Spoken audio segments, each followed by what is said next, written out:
Bonjour à tous et merci de nous rejoindre pour ce nouvel épisode, cette nouvelle session d'Azurex.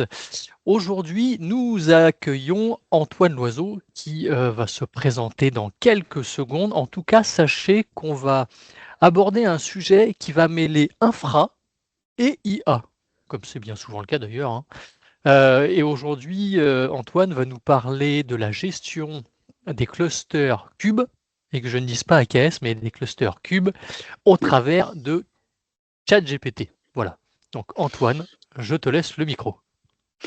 bonjour à tous. Merci déjà Arnaud de cette proposition, parce que c'est grâce à toi qu'on est là aujourd'hui. Du coup, je vais me présenter un peu. Donc Antoine Loiseau, j'ai fait pas mal de conseils dans ma vie, parce que j'ai fait à peu près 17 ans de conseils en société, on va dire de conseils informatiques, avant de passer freelance il y a maintenant un peu plus de 3 ans. Et du coup, je suis spécialiste Azure, principalement sur les architectures et le cloud solutioning. Et donc spécialiste aussi sur l'automatisation DevOps qui va avec un ancien background en plus développeur. Donc comme ça, j'ai un peu tout le mindset, on va dire, nécessaire pour embarquer des applications dans Azure, voire d'autres cloud providers. Dans mon parcours, je suis aussi MCT et j'ai été MVP du coup en 2024. Je précise 2024 parce que je ne le suis plus aujourd'hui, même si c'est un rôle que j'espère récupérer un jour, parce que c'est quelque chose qui me plaît de partager ma passion, on va dire, technique, et surtout autour des technologies Microsoft. Donc aujourd'hui, comme le disait Arnaud, l'objectif, ça va être de vous présenter un petit outil. Je vais déjà vous présenter un peu le contexte de pourquoi en fait, je me suis intéressé à l'outil K8s GPT. En fait, je travaille aujourd'hui chez un client qui a, on va dire comme beaucoup de clients, du legacy, qu'il est en train de migrer en microservices vers de l'AKS. Donc un gros sujet, on va dire, chez beaucoup de consultants, de clients, etc. Et l'objectif, c'était justement de se poser la question, vu qu'on va instancier une plateforme AKS, comment on va pouvoir l'opérer? Et ça, c'est un très gros challenge, je pense, pour beaucoup, on va dire, parce que AKS reste une stack complète sur lequel nous n'avons pas forcément, on va dire, systématiquement des personnes avec une expérience dessus. Et c'est là où je me suis posé la question de comment on peut aider finalement les ops qui vont opérer notre plateforme et aussi les personnes comme moi, parce que je ne me considère pas encore expert sur AKS, pour monter en compétences. Et c'est là où j'ai commencé à regarder un peu ce qu'il y avait sur internet et je suis tombé donc sur cet outil, K8s GPT, qui va nous permettre justement d'outiller notre plateforme AKS ou Kubernetes, parce que c'est pas spécifiquement lié aux infrastructures Azure. Donc c'est un outil en fait qui a été lancé en 2023 à l'époque sous la forme d'un projet sandbox, donc associé à la Cloud Native Computing Foundation, et aujourd'hui du coup qui est complètement intégré à la ENCF, donc qui nous permet, on va dire, d'avoir un ratio finalement sur la communauté qu'il y a derrière cet outil. Et ça va nous permettre en fait justement d'utiliser l'intelligence artificielle telle qu'on le connaît. Donc Philippe vous en a déjà parlé dans les précédents, on va dire Azurex. L'IA est un peu partout et on va pouvoir justement s'appuyer sur l'IA pour nous simplifier la vie et la gestion justement de ces clusters Kubernetes, donc que ce soit sur Azure ou sur d'autres providers. Donc c'est un peu la force de cet outil. Ce qu'on peut retenir, parce que du coup j'ai un peu préparé le terrain pour vous, c'est que c'est un outil qui va nous permettre donc de l'analyse alimentée par l'IA. Donc en gros, ça va utiliser votre contexte applicatif pour justement interroger la plateforme IA. Donc en gros, il va prendre les métriques de vos applications, on va dire les packager pour interroger l'IA, afin de vous permettre donc du coup d'avoir une analyse systématiquement contextualisée par rapport à vos use cases. Un des points forts, c'est qu'il n'est pas, on va dire, associé spécifiquement à OpenAI. Vous pouvez en fait utiliser différents providers d'IA. Donc là-dessus, sur le marché, il y en existe beaucoup. Et vous pouvez même, si vous le souhaitez, utiliser des IA locales, ce que je présenterai un peu à la fin, parce que c'est un des axes qui vous permettra aussi de sécuriser finalement votre infrastructure de bout en bout et de gérer surtout les coûts. Donc ce qu'on abordera aussi à la fin.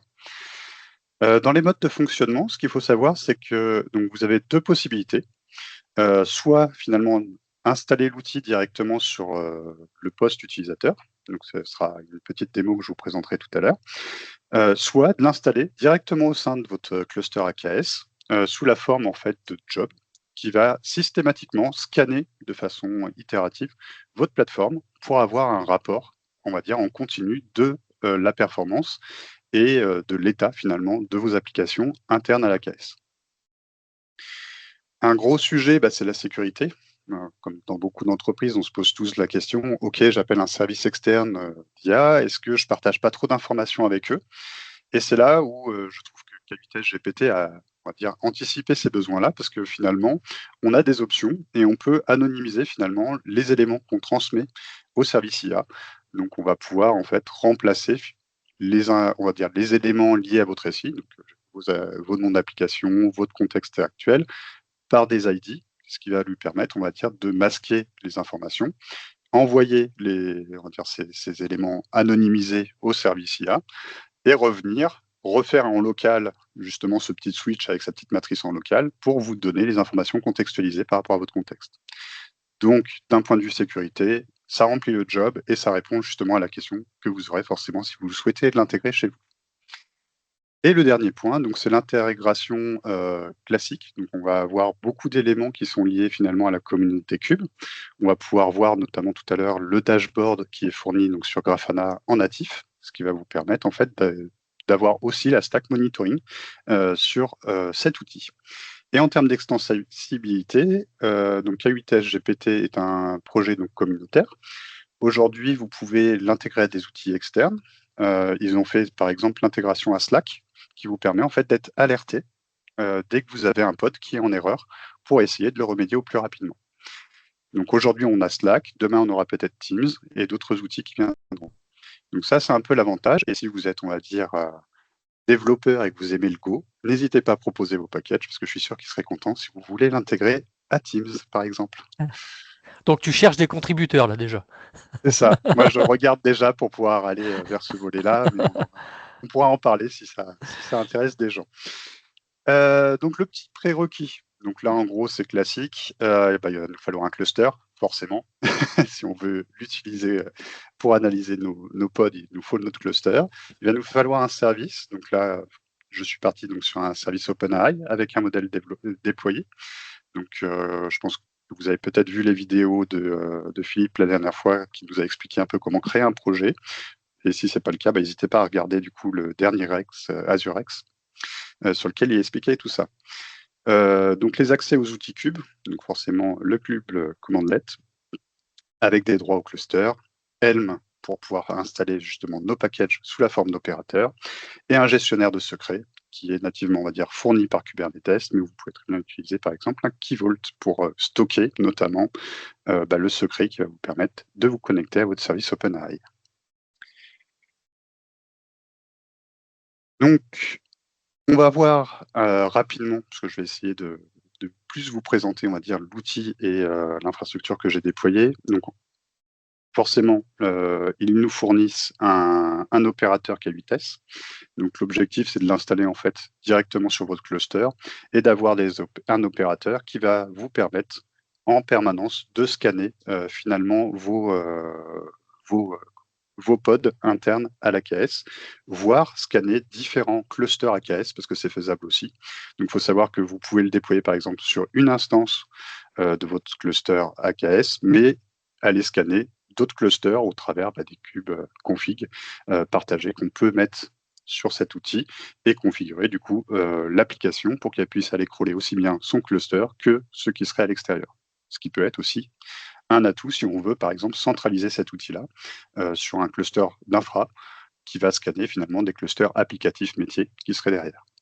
Ce qui est un peu notre stratégie chez mon client actuel. Donc, je ne vais pas relire ce qui est écrit, j'imagine que vous l'avez lu. Dans une architecture simplifiée, donc là, je ferai vraiment très simple. En gros, on va avoir notre cluster avec une manage identity parce que c'est les best practices aujourd'hui, un service OpenAI sur lequel on va se connecter idéalement en privé. Et on va aussi rajouter un storage account qui va nous permettre aussi de pouvoir un peu mieux gérer nos analyses, notamment pour faire un système de cache. Donc en fait, le storage account va nous permettre d'avoir une zone de dépôt un peu tampon qui va éviter en fait d'appeler en permanence le service OpenAI, surtout si les applications n'ont pas évolué et que le statut reste cohérent par rapport au précédent. Ce qui permet d'éviter de requêter un peu trop OpenAI et puis de gérer un peu mieux ses coûts derrière. Et comme on peut le voir sur ce petit schéma-là, donc on va avoir, dans l'exemple que je vais vous présenter, des pods applicatifs qui seront forcément buggés.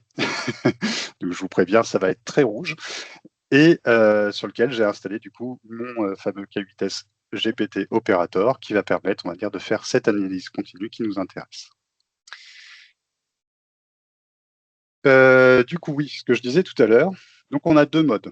On a donc le mode CLI, que je vais vous présenter juste après, qui va nous permettre juste, depuis votre poste utilisateur et une connexion aux différents services, le debug finalement depuis, votre poste et le mode opérateur qui va nous permettre du coup de faire de l'analyse continue sur un serveur, voire crawler d'autres serveurs et qui va au travers donc des CRD qui sont fournis, nous donner un résultat. Donc c'est un espèce de YAML dans lequel on va avoir tout le détail nécessaire pour, faire de la remédiation, sur nos, clusters en erreur. Alors, je vais carrément sortir la petite console qui va bien, parce que je pense que ce sera plus sympa que de vous présenter des slides. On va quitter un peu le mode présentation pour passer à du concret. Donc ce qu'il faut savoir, c'est que l'outil attendez, je dois avoir le site pas très loin.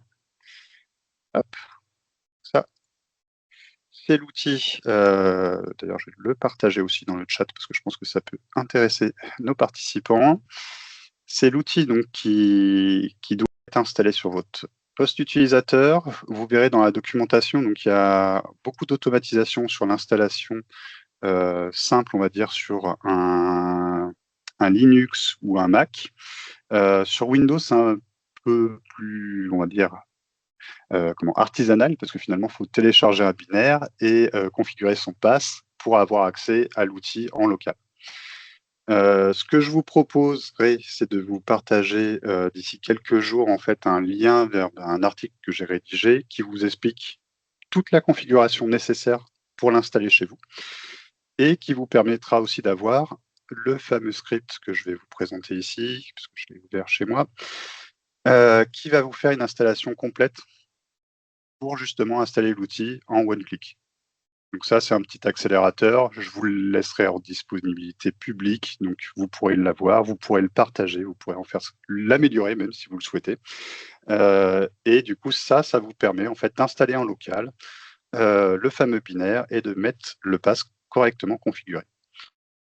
Si j'exécute du coup en local la commande let une fois l'installation réalisée et le pass configuré, on va voir en fait que la CLI va nous proposer un certain nombre de commandes qui vont nous permettre déjà, d'ajouter le service OpenAI qu'on le souhaite.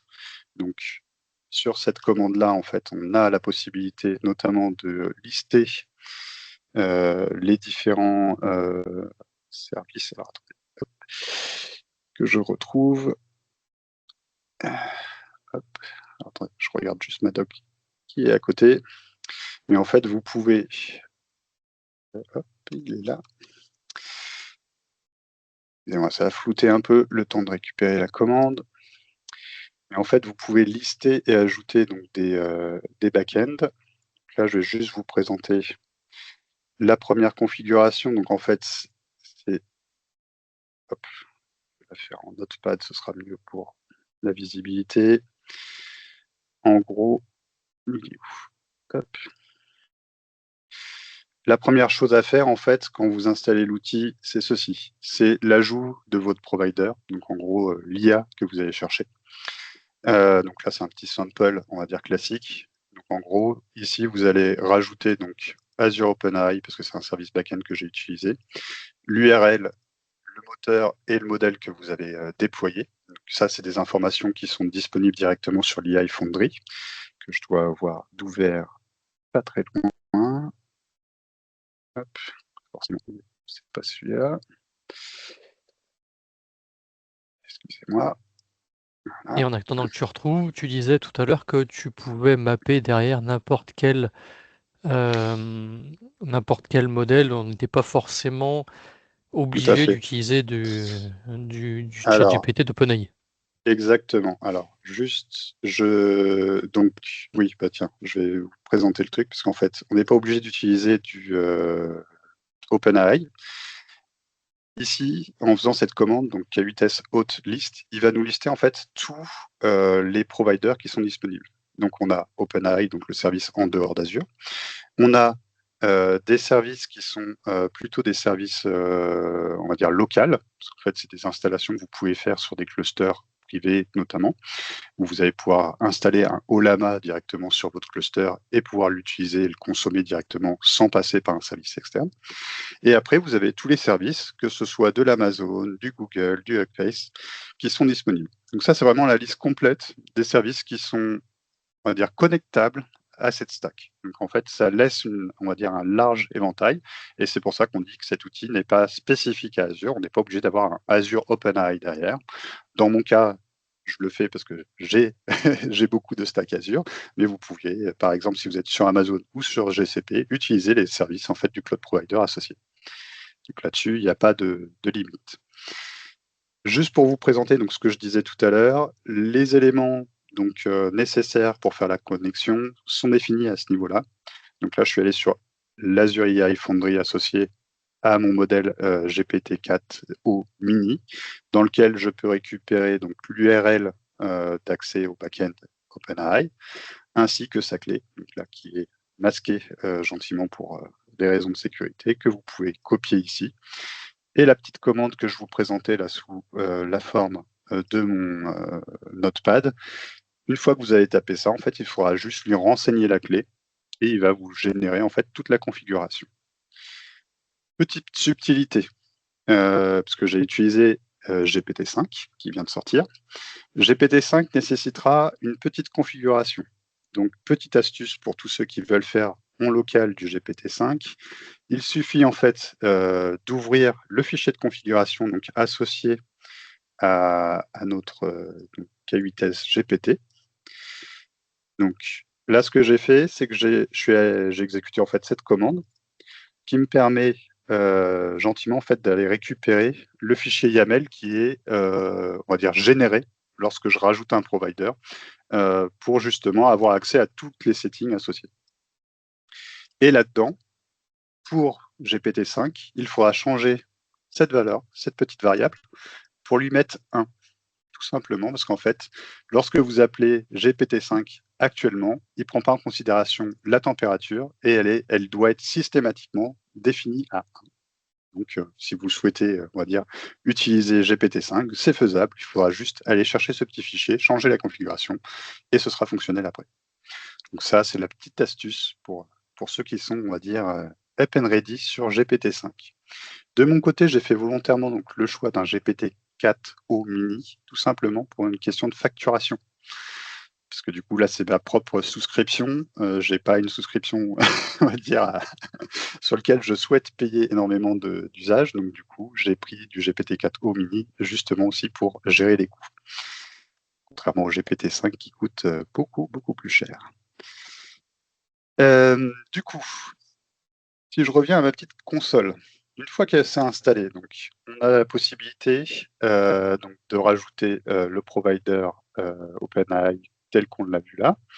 Et on va pouvoir justement lancer depuis mon poste utilisateur, après bien sûr s'être connecté donc, à notre cluster. Donc, avant le meeting, j'avais préparé un peu le truc, mais tout simplement, vous vous connectez à votre serveur, vous récupérez les credentials, vous faites votre cube login comme d'habitude, et une fois que tout ça est fait, en fait, vous allez pouvoir utiliser le K8s GPT en étant connecté finalement à un cluster sous-jacent. Donc, si je reprends mon K8s GPT, que je fais, alors je vais volontairement enlever quelques paramètres, une analyse. Donc là, il va se connecter à mon cluster, en espérant que ça soit fonctionnel. Mais en fait, il va se connecter à mon cluster, il va regarder tous les pods qui tournent et il va exécuter une analyse sans données d'explication. Là, l'objectif, c'est vraiment de faire un état des lieux. Donc, en gros, il n'y a pas d'appel à OpenAI, c'est juste, je récupère l'information, je scanne et je t'affiche en gros toutes les erreurs. Donc ici, comme vous voyez, bon, j'ai ce que je disais tout à l'heure, c'est rouge, c'est volontaire. J'ai déployé une vingtaine d'applications en carafe. Le but du jeu, c'était justement de vous présenter un peu l'outil.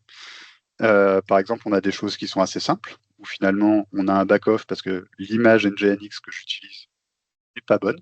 En gros, c'est assez simple à visualiser. Mais on a aussi des petits soucis sur des persistants de volume, sur des networks politiques, des choses qui sont un peu plus complexes. Et c'est là où vient en fait l'idée justement de rajouter en fait ces petits paramètres. Donc le A, c'est tout simplement pour faire de l'anonymisation, ce que je disais tout à l'heure, on peut anonymiser les données, donc je vais faire de l'anonymisation de mes données. Le E, c'est pour explain. Le F, c'est pour rajouter un filtering sur les pods, parce que je ne veux pas voir en fait les erreurs de l'ensemble des kinds qui sont déployés sur mon serveur. Là, je veux me concentrer sur les pods seulement. Et le L, donc pour language, parce qu'en fait, je suis français, j'ai un peu du mal avec l'anglais. Non, je rigole. Mais en gros, si je veux changer de langue, on n'est pas obligé de travailler en anglais. On peut spécifier donc un certain nombre de langages, dont le français. Et si je fais ça, en fait, il va m'analyser donc de façon filtrée, anonymisée et dans ma langue native pour m'expliquer en fait comment je corrige les erreurs. Donc, systématiquement, donc là, il m'a sorti les 9 pods que j'ai en erreur. Donc, on va avoir une ligne qui me dit en gros quel est, on va dire, le pod incriminé. Donc là, on voit le dev web 0. Et c'est là où ça commence à être intéressant. C'est que là, il va commencer à me donner des informations sur comment corriger le problème. Et là c'est vraiment intéressant parce qu'on donc on a des choses, on va dire, plutôt simples en français, etc. Mais on peut aussi avoir, à certains moments, en fait, des commandes. Voilà, par exemple, celui-ci est pas mal. Où là, il m'explique en fait que j'ai fait un conteneur, mais que j'ai pas assez de mémoire. Et du coup, il m'explique pas à pas comment faire avec les commandes Kubernetes, qui va me permettre d'analyser et de fixer l'erreur.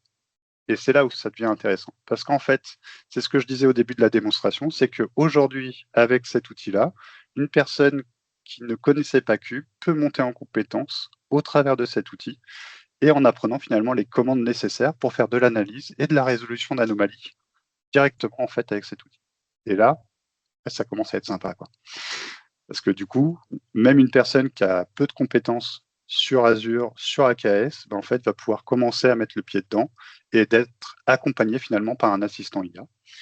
Donc, comme toujours, l'IA peut aussi avoir, on va dire, des hallucinations, il peut se tromper. C'est pour ça qu'on demande toujours à un humain de vérifier en amont, surtout quand on est en production, que la correction est bien cohérente.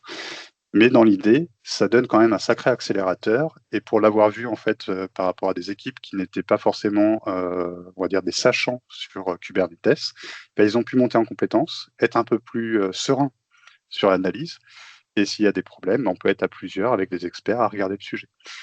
Mais au moins, il y a un premier point d'entrée et une première analyse qui peut être faite par l'Ops, même si il n'a pas l'expertise initiale. Donc, tu es en train de dire que même une quiche comme moi, qui n'a absolument aucune compétence en cube, je pourrais adresser en tout cas les, les- Mais en fait, tu pourrais monter en compétences, je pense, au travers de déjà cet outil. monter en Moi, compétence, effectivement. en fait, je l'ai utilisé, la partie CLI, au début où j'ai commencé à essayer d'installer du RabbitMQ dans mon cluster. J'étais tout seul à le faire. J'étais pas spécialement expert sur AKS, même si j'avais déjà des expériences en tant que développeur. Mais là, du coup, j'ai appris tout le, on va dire, tout le reste. Qu'est-ce que c'est un persistent volume, comment je le configure, comment je le monte, si je le monte mais que ça marche pas, quels sont les points délicats que je dois lever. Notamment, à un moment donné, j'avais un problème parce que quand je réappliquais mon YAML, bah, en fait, mon secret qui me permettait de la connexion à mon storage à compte n'avait pas été mis à jour. Mais en fait, cet outil-là m'a aidé à analyser ce problème-là. Et c'est là où je me dis que c'est un accélérateur et que ça te permet de te poser les bonnes questions et pas d'être complètement perdu quand tu prends un sujet complexe comme AKS sans forcément avoir de compétences. On va dire qu'un expert qui a déjà des compétences, il va regarder le truc et faire ouais bon, ok c'est mignon, mais bon, je sais déjà le faire quoi. Mais une personne qui a besoin de monter en compétences et qui a besoin, on va dire, d'apprendre aussi par rapport à toutes les évolutions qu'il peut y avoir. Typiquement, moi, la dernière fois, là, j'ai débugué du network policy. Donc, en gros, c'est des filtrages interpods qui vont nous permettre, on va dire, de dire quel service peut consommer quel autre service à l'extérieur. J'ai débugué en fait ma configuration à travers cet outil. Ce qui est un vrai accélérateur en fait pour monter en compétences et vraiment apprendre avec les bonnes commandes, parce que c'est pareil, j'ai découvert des choses, notamment tu vois, le fait de pouvoir rediriger des ports sur son poste utilisateur, ce genre de choses, que je n'avais jamais fait parce que jusqu'à présent j'étais développeur. Du coup, ça me permet, on va dire, d'avoir vraiment un petit assistant sans avoir, on va dire, un collègue que je vais embêter tous les 4 matins pour lui demander de l'aide. Par contre, forcément, quand ça devient trop complexe et que l'IA n'arrive pas à comprendre, par exemple, l'environnement applicatif sur lequel on est, parce que des fois, on regarde aussi côté applicatif, là, ça nécessite, on va dire, une expertise complémentaire. Mais ça permet au moins d'avoir un premier point d'entrée qui permet, ne serait-ce que d'extraire, tu vois, les logs et de te faire, on va dire, une concaténation des informations que lui il trouve. Ça peut t'aiguiller, on va dire, vers la bonne solution. Et c'est ça qui m'a, on va dire, que je recherchais finalement dans l'outil à la base et qui nous permet justement de pouvoir aller un peu plus loin, quoi. Donc ça, c'est la partie, on va dire, classique. Si je reprends vite fait, parce qu'il y a un dernier truc que j'ai pas fait, mais qui peut être intéressant à avoir, c'est que dans la partie donc analyse, excusez-moi, je vais faire ça, analyse, help, hop, juste pour vous présenter. Donc là, si vous mettez on va dire cette commande avec le -help, vous voyez en fait toutes les possibilités qu'offre le système d'analyse. Donc la partie analysation, les backends. Donc par exemple, si on a plusieurs backends configurés sur son poste utilisateur, on peut cibler le backend qu'on veut. Par exemple, je pourrais cibler du Claude GPT qui serait à l'extérieur chez Google depuis mon poste. Ça, c'est faisable. Donc les custom analysis, ça c'est vraiment si on est, on va dire, au top du top, c'est qu'on a configuré, on va dire, ses propres GPT entre guillemets avec un contexte applicatif spécifique, mais en fait on peut lui passer aussi en éléments. Donc pour explain, pour appeler du coup finalement le truc, le OpenAI. Ici, le filter donc, que j'ai utilisé qui me permet donc de définir le kind sur lequel je veux travailler. Donc là, j'ai une pod, puis vous voyez que je peux mettre persistent volume, service, etc. pour filtrer finalement ce que je cherche à corriger. Et celui qui me plaît bien, c'est le interactive. En fait, je pourrais cibler un pod en erreur, passer en mode interactif et lui chatter finalement comme je fais sur ChatGPT, sauf que là, j'ai le contexte applicatif de mon Kubernetes. Donc, ça te permet de lui dire, voilà, j'ai récupéré ça, dans les logs, j'ai vu tel problème, et du coup, lui, il va s'améliorer aussi, et il va te proposer en fait des étapes supplémentaires, soit pour l'analyse, soit pour la correction finale. Donc, c'est vraiment un assistant, et le fait de passer en itératif, comme j'ai pu faire à un moment donné, ça te permet vraiment d'avoir ton chat GPT contextualisé sur ton Kubernetes, avec toutes les erreurs, les métriques qu'il peut y avoir, et d'avoir l'aide que tu pourrais avoir auprès d'un spécialiste, quoi. Ça, c'est vraiment la partie, on va dire, sympathique et qui te permet du coup de pouvoir adresser le sujet tout seul sans forcément, on va dire, maîtriser tout de l'AKS.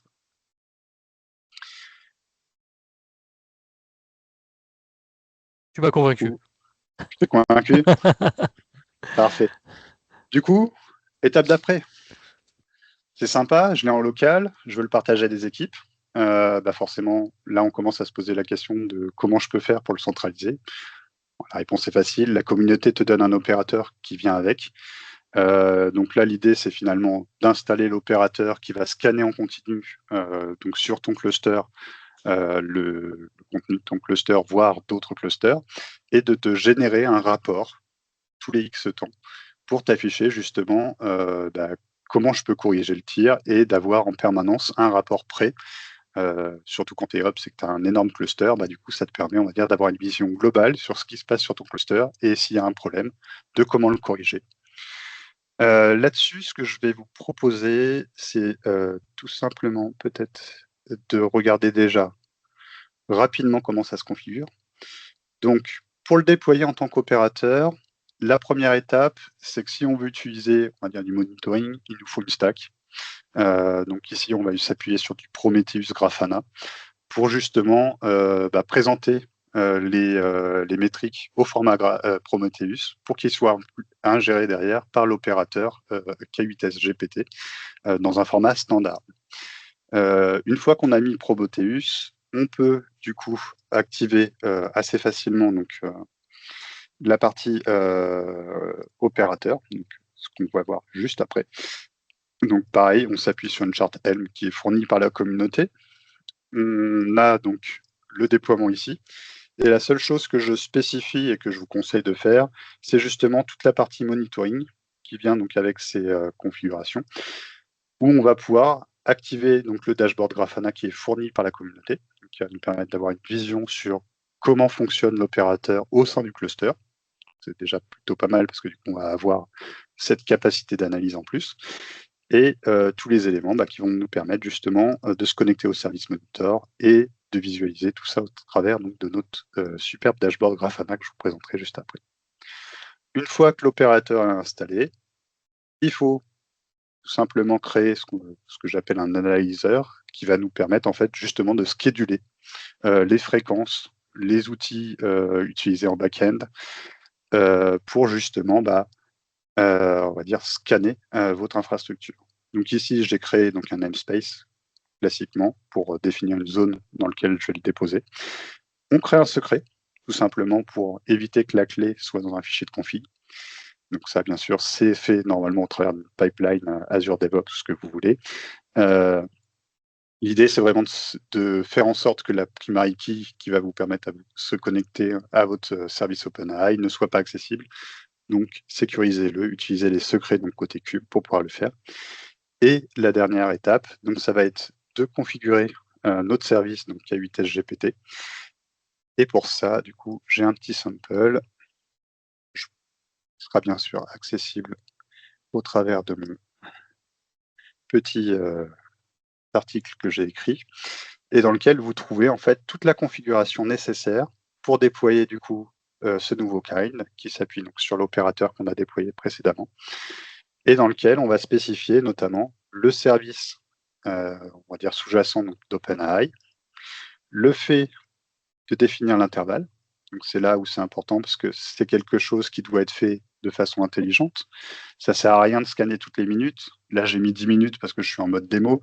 Ce que je vous conseille, c'est de regarder en gros le SLA que vous avez associé à vos applications pour que ce soit un minimum cohérent, voire peut-être de le déclencher en fonction du nombre de déploiements que vous faites sur votre cluster, pour éviter justement qu'il y ait des coûts trop importants par rapport à l'usage d'OpenAI qui est sous-jacent. Et après, la dernière étape que je n'ai pas configurée ici, c'est le fameux cache. Donc là, par défaut, j'ai mis no cache pour qu'il s'exécute systématiquement sur OpenAI. Mais rien ne vous empêche de définir un cache sur un storage account, sur un S3, sur ce que vous voulez. L'idée, c'est de le mettre en place pour limiter les coûts et s'assurer en fait qu'on ne fait pas des requêtes, on va dire à l'infini vers OpenAI, sachant que le contexte applicatif n'a pas évolué. Donc tout ça, ce sera pour vous. Et à la fin, une fois que l'analyseur est fourni, on va dire, dans le cluster, il nous suffit en fait de se connecter au cluster et d'exécuter cette commande-là, donc ce que je vais faire en live avec vous. Et normalement, on devrait voir donc ce petit rapport tel qu'on l'a ici. Hop, on la console.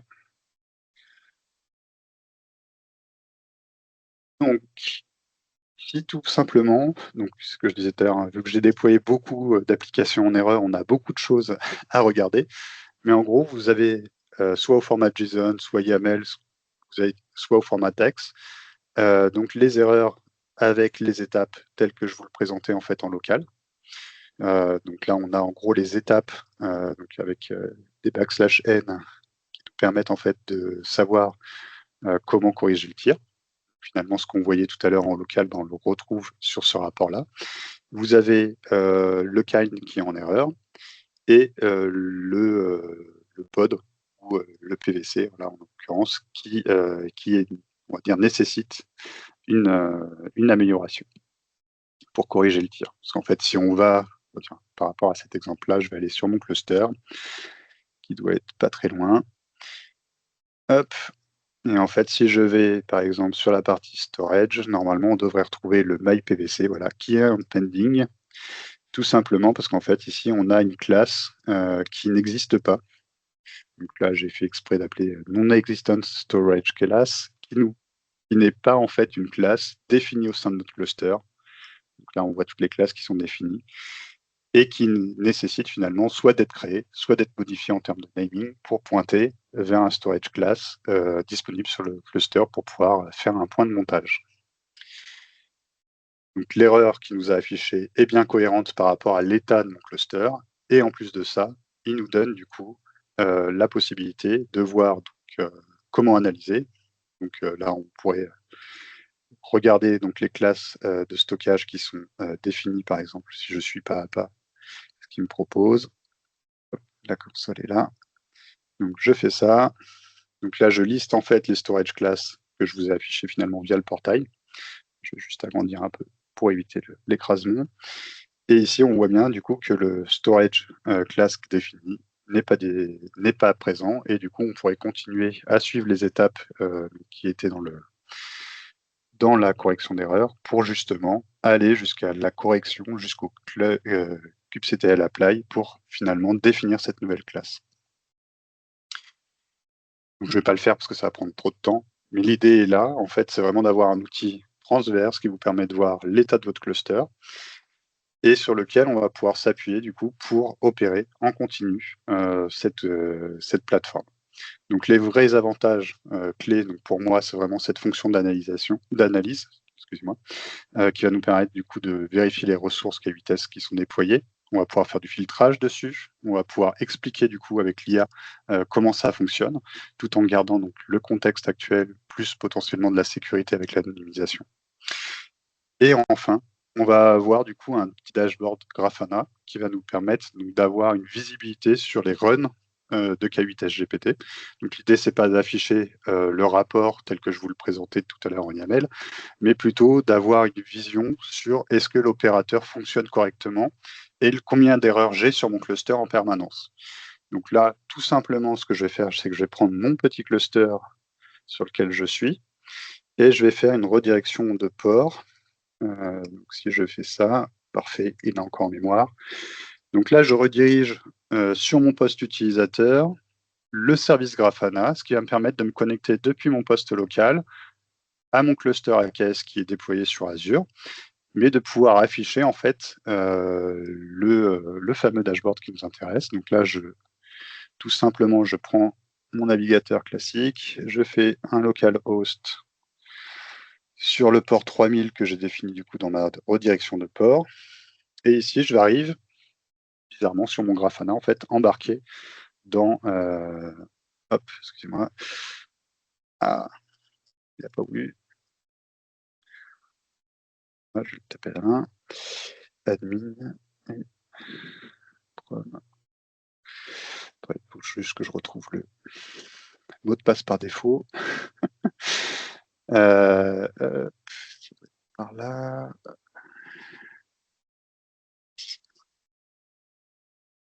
Grafana.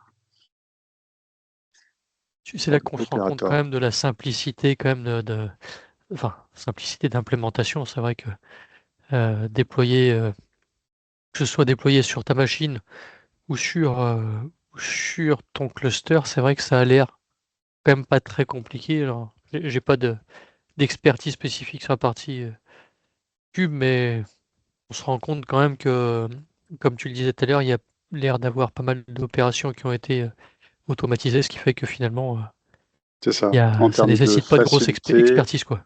tu as un binaire à installer sur ton poste local, tu as des commandes à appeler, et après, c'est juste de la connexion finalement à ton cluster, tel que tu le ferais en temps normal pour déployer ou opérer ta plateforme. Donc, c'est vraiment assez simple. Et du coup, je voulais vous présenter ce fameux dashboard donc, qui vient avec K8 SGPT. Hein, j'ai rien codé, tout vient nativement. Donc là, en fait, on voit toutes les erreurs que j'ai par kind, donc les pods, les config maps, les services, les persistent volumes sur lesquels j'ai. Donc là, je vois que j'ai 20 erreurs à corriger sur mon cluster. Dans le temps, ça n'a pas évolué, sauf à certains moments, parce que je me suis amusé à faire des démos pareil en live. Donc on voit que ça descend, parce qu'en fait, j'ai tout simplement corrigé une erreur. Et en live, on voit en fait les métriques descendre. Et derrière, on voit en fait les appels, on va dire, à l'opérateur en lui-même, avec le temps de calcul et le temps d'appel fait à OpenAI. Donc, ce qui nous permet d'avoir un dashboard de suivi sur est-ce que notre opérateur est toujours fonctionnel ou est-ce que le rapport que je suis en train de regarder n'est pas cohérent parce qu'en fait, il a été exécuté il y a beaucoup trop longtemps.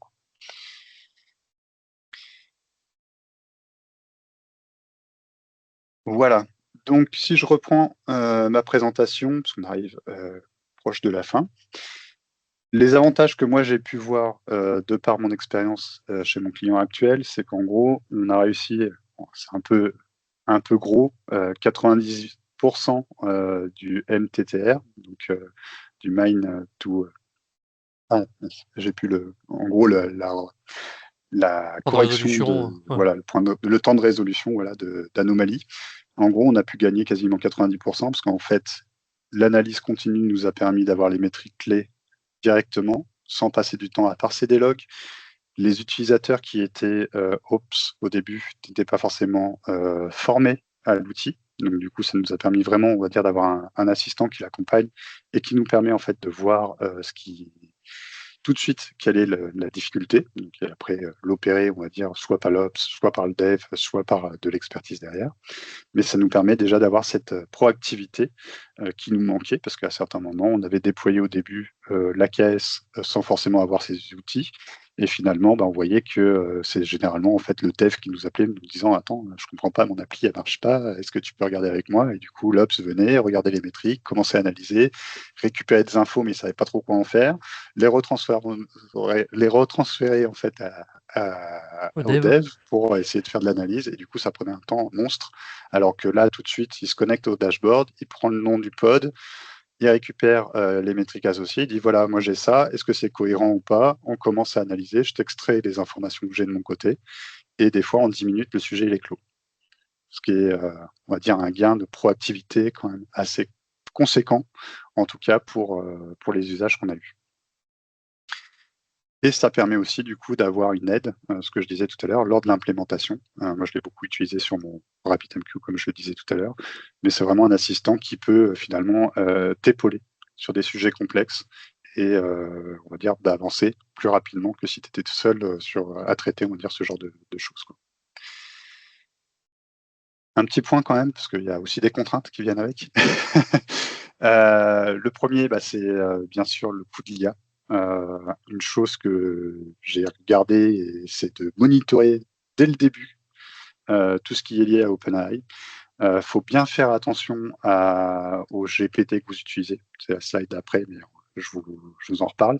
Mais faut choisir le bon GPT en fonction de vos use cases et pas forcément le dernier qui va être très consommateur et sur lequel vous allez avoir un coût exorbitant, alors que finalement les métriques d'un GPT-4, par exemple, pourraient vous suffire. D'un point de vue sécurité, c'est classique. Essayez de privatiser un maximum vos services. Sauvegarder vos clés et vos secrets dans tout ce qui est on va dire, bonnes pratiques telles que les key vault, etc. N'hésitez pas à les encrypter si vous pouvez. Utilisez donc l'option anonymisée dès le début. Comme ça, vous ne vous posez pas de questions. Votre SI est sécurisé. Vous envoyez des données à OpenAI, OK, mais ils ne pourront rien en faire parce que tout est anonymisé. Un point sur l'hallucination. Ça peut arriver que l'IA ait tort. Il faut se le dire. On a encore besoin de l'humain pour opérer une plateforme. Et des fois, c'est bien aussi de discuter avec les personnes qui créent les applications que vous mettez sur votre conteneur parce que forcément, ils auront peut-être des informations que vous n'avez pas. Donc, l'hallucination peut venir aussi du fait qu'ils n'aient pas tout le contexte. Donc, n'hésitez pas à regarder et surtout, faites attention à ce que vous faites, surtout si c'est de la prod, parce qu'il faut quand même rester cohérent par rapport à notre SI.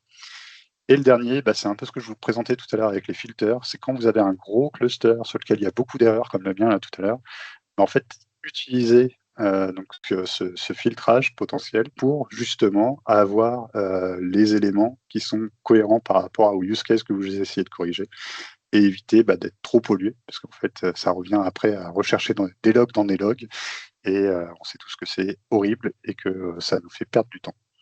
Donc n'hésitez pas à utiliser du coup dès le début les possibilités de filtre qui sont fournies via l'outil. Dans la maîtrise des coûts d'OpenAI, c'est ce que je disais, faut pas oublier que donc l'analyse en local, c'est quelque chose qui coûte pas très cher parce que finalement vous êtes le seul à l'utiliser de temps en temps. L'opérateur, ça nécessite forcément une intervalle de temps qui va faire un scan en continu. Donc c'est là où j'ai été assez généreux sur le pourcentage, mais en gros, il faut savoir que si vous mettez comme moi 10 minutes de scan, toutes les 10 minutes, il va appeler OpenAI, et toutes les 10 minutes, vous avez un coût supplémentaire. Microsoft me remerciera là-dessus, je pense. Sur l'usage du GPT, c'est ce que je mettais. Donc j'en ai parlé déjà tout à l'heure. GPT-5, pour moi, n'a pas forcément de sens du fait qu'il n'a pas besoin d'aller scroller, par exemple, des sites web externes pour faire de la configuration de AKS. Donc n'hésitez pas à utiliser des modèles un peu moins coûteux, tels que GPT-4 Mini, qui marche très bien, du coup, sur mes infrastructures, voire des modèles précédents. Voire, et ça c'est ma petite astuce sur laquelle je travaille aujourd'hui, je travaille sur le fait d'utiliser une IA locale, donc directement déployée dans mon conteneur, pour sécuriser les flux, parce que du coup c'est moi qui gère le firewall, du coup je sais ce qui sort. De deux, de choisir un modèle GPT qui ne coûte pas cher, et de pouvoir l'éteindre. Comme j'éteins mon cluster, je pourrais aussi l'éteindre mon OpenAI. Donc du coup, pas de coût, parce que le truc sera arrêté. Donc voilà, pour moi, les points principaux, si vous voulez le mettre en place, c'est mettre en place un cache, choisir un modèle GPT cohérent avec vos usages, configurer l'intervalle de temps, du coup, par rapport au SLA que vous avez en interne par rapport aux applications. Le must, du coup, c'est d'utiliser une IA locale. Donc ça, je ne l'ai pas encore fait, donc je ne pourrais pas vous dire si ça marche très bien. Mais de ce que j'ai vu sur Internet, sur d'autres démos, ça a l'air d'être très utilisé et plutôt, on va dire, avec une gestion des coûts maximisée, parce que finalement, vous déployez ce que vous voulez et vous pouvez limiter finalement l'usage au travers du coup de GPT, l'usage des GPT au travers de vos applications.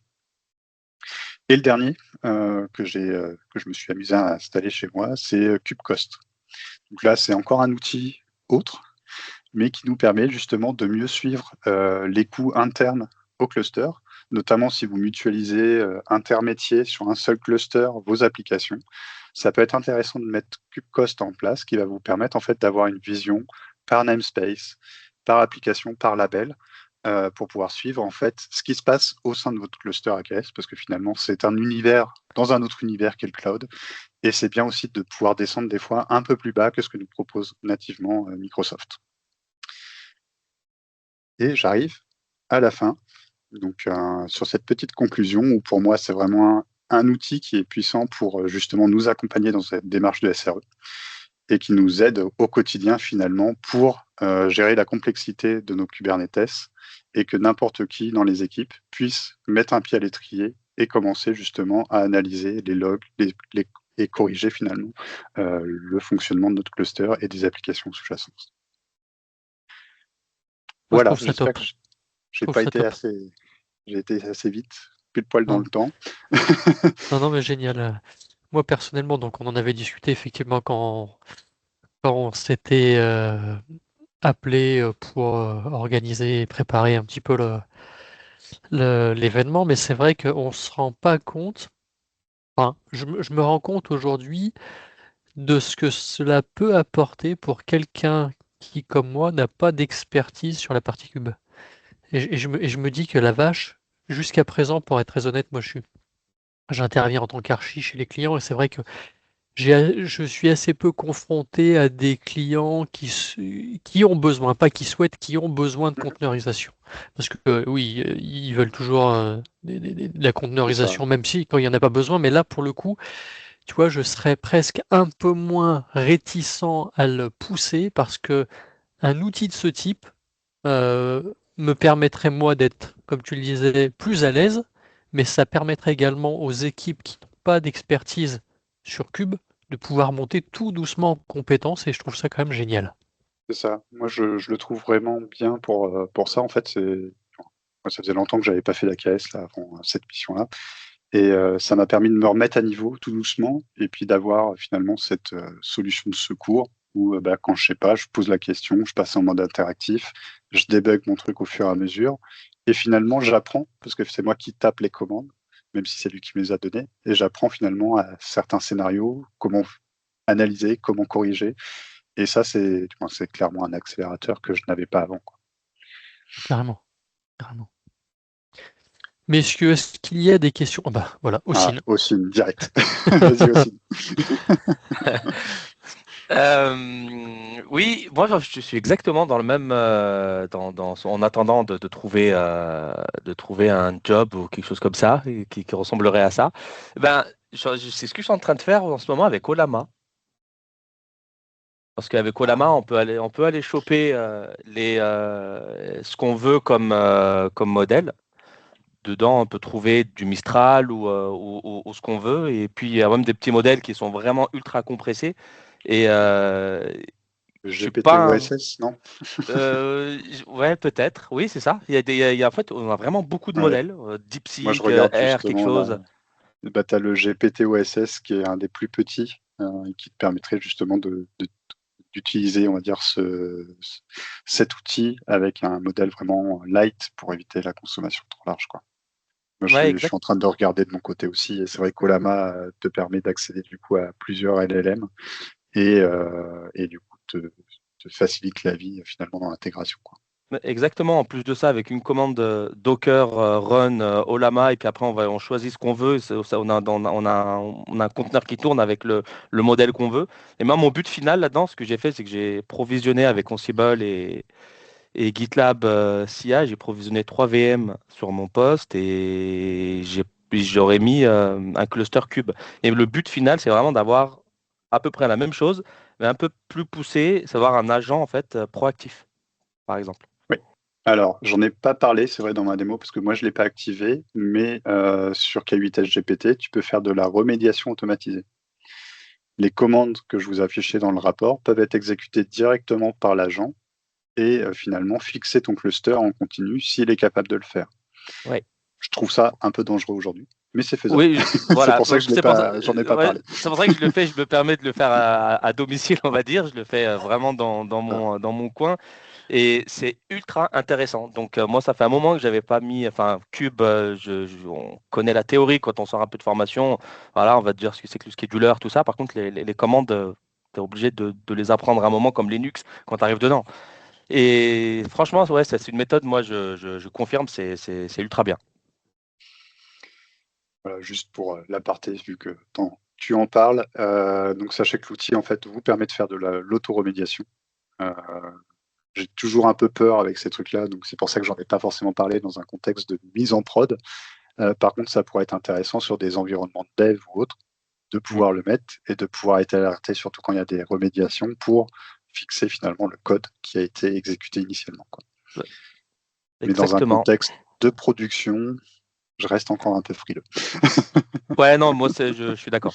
Je suis d'accord parce que ouais, Bah, les il faut quand même une hallucinations et tout le validation reste, ouais. d'un utilisateur final qui comprend le contexte et qui s'assure entre guillemets de ce qui est fait. Après, voilà, ça peut être aussi un accélérateur. Bah, si vous êtes en mode POC, que vous souhaitez, on va dire, développer votre application rapidement, bah, en fait, vous pouvez tout simplement rajouter donc cette petite configuration au YAML que je vous ai présenté tout à l'heure pour justement fixer les anomalies qu'il pourrait rencontrer. Mm. Et au niveau matériel pour utiliser en local, je pense Ouais, que il faudrait utiliser, je pense, une petite carte graphique derrière pour avoir les réponses assez rapides. Parce que parfois, on va avoir les langages, enfin, les modèles qui vont mmh, travailler qu'avec le CPU c'est ça. et Tu as, les. besoin sur certains modèles d'usage d'un GPU, excuse-moi, pas CPU, Oui, mais GPU, justement pour accélérer finalement les temps de calcul. Et après, tu peux faire en sorte d'avoir plusieurs nœuds sur ton AKS, par exemple, dont des modèles spécialisés avec des GPU, et de mettre ton runner GPT via des labels finalement pour qu'ils choisissent le bon node derrière, quoi. Et de basculer finalement tes use case IA sur les GPU, donc sur les nodes GPU qui te permettront du coup d'avoir accès à la carte graphique et d'accélérer finalement tes traitements, quoi. d'accord. Ouais, ok, bon, bah. C'est quelque chose que je regarde justement, je travaille pas mal avec l'IA en ce moment, côté, on va dire, chez mon client actuel, pour pas le C'est citer. super bien. Moi, j'adore. Et du coup, ce qui est bien, c'est qu'avec cet outil, on est entre les deux. Et du coup, ça pose des questions aussi aux équipes internes de justement peut-être arrêter d'utiliser les services PaaS pour basculer à certains moments sur de l'IA locale pour mieux gérer nos coûts et nos infrastructures, quoi. Et hop, j'ai épinglé tous tes liens. Je te remercie. Et le dernier, du coup, Merci à toi. j'en profite alors parce que je me fais un peu de pub au passage, hein, Arnaud. Tu as bien raison. Tu as bien raison. Du coup, je vous partage mon blog dans lequel j'essaye en fait de partager un maximum de choses techniques que je peux faire. Donc, vous verrez des articles beaucoup autour d'Azure et de l'automatisation. De temps en temps, des articles un peu génériques, là, comme sur RabbitMQ, où j'ai repartagé ce que j'avais fait sur notre cluster AKS parce que je trouvais le sujet intéressant. Et j'essaye d'en faire, on va dire, régulièrement. Donc, là, vous allez bientôt avoir, du coup, la présentation de l'outil K8s GPT avec surtout tout le nécessaire pour l'installer chez vous. Parce qu'en fait, l'article est déjà prêt, il est prêt à être publié. Et je vous le partagerai, du coup, pour justement pouvoir avoir accès à tout ce qu'il y a, on va dire, par rapport à la démo que j'ai faite aujourd'hui. En fait, vous aurez tous les samples, le YAML, les commandes et un kit pas à pas finalement pour installer K8s GPT chez vous et la configuration que moi j'ai faite pour avoir un premier up and ready chez vous. Magnifique. On va partager ça sur LinkedIn. Voilà, donc n'hésitez pas, faites de la pub, faites du bruit autour de ça, repartagez la vidéo que Arnaud partagera aussi d'ici quelques jours. Ça nous permettra aussi de toucher un maximum de personnes et de potentiellement avoir plus de gens aussi sur le prochain événement qu'on fera avec Arnaud, que ce soit moi en présentateur ou un autre. L'idée, c'est de partager, d'avoir une communauté solide autour de l'expertise. Donc, même si vous avez des gens qui sont prêts à partager, n'hésitez pas à les envoyer à Arnaud. Je pense que ça lui fera beaucoup. Tout à fait, parce que c'est pas toujours simple de trouver des intervenants, pour être très honnête. C'est ça. Donc, ça prend un peu de temps. Moi, j'aime bien le faire parce que ça fait partie, on va dire, des choses que ma passion, j'aime bien la partager. J'espère que ça a été bien fait, en tout cas aujourd'hui. Et franchement, si c'est à refaire, n'hésite pas, Arnaud. C'était top. Oui. Je suis preneur de ce genre d'event. Avec grand plaisir. Avec grand plaisir. Bon, top. Merci à vous. Je dois malheureusement vous laisser parce que j'ai un call qui commence. Antoine, un grand merci pour cette présentation. Et puis, on se tient à jour et je diffuserai évidemment, je communiquerai l'enregistrement de cet événement à partir de la semaine prochaine. Pas de souci, je te repartagerai les liens du coup vers les articles dont j'ai parlé, et puis le repository GitHub dans lequel vous aurez tous les scripts clés en main pour faire Mumuse chez vous. Top. Bah écoute, merci à toi et merci à vous d'être resté jusqu'au bout. Et puis, je vous donne rendez-vous le mois prochain avec un nouvel intervenant et un nouveau sujet que je n'ai plus en tête. Teaser, à regarder et à suivre. C'est parfait. Merci à bientôt à vous en tout cas. et bonne journée. Allez, au revoir tout le monde. Au revoir.